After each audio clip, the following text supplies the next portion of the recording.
السلام عليكم. اللهم صل على محمد وعلى آل محمد.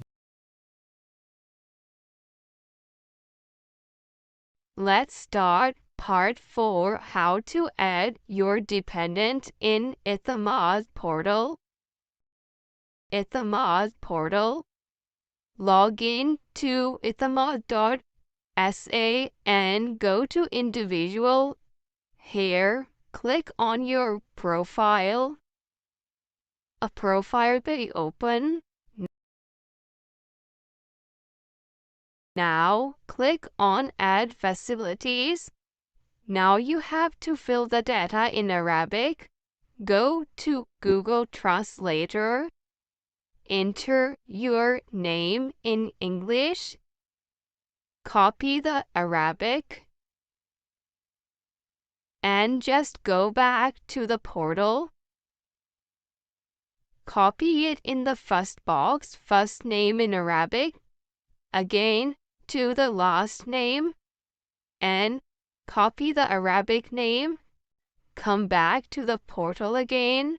Put last name in Arabic.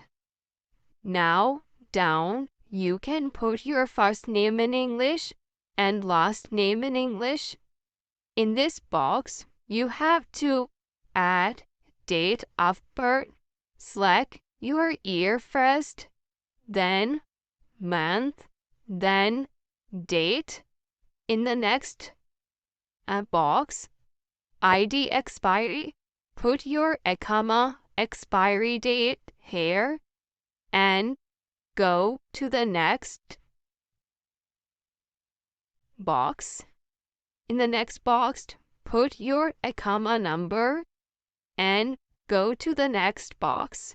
Here you have to put your passport expiry, year, month, and day.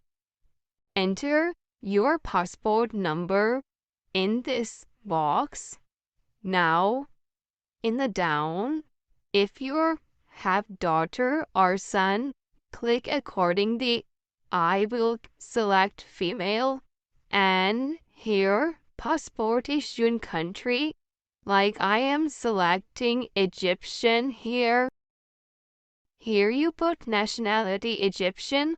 Now you have to select the kinship, your spouse, daughter, son, and whoever you're adding. Just click on that.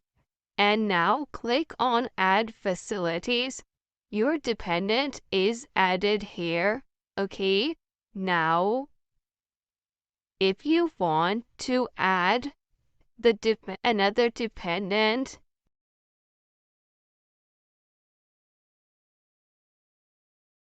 just click on Add Facilities again and fill the form here. As I told you in the previous form, fill out your information and then click on Add Facilities. So accordingly, you can add all of your dependent like this. I hope you learned something from today's video. If you like my content, don't forget to like, subscribe, and share my video. Thank you.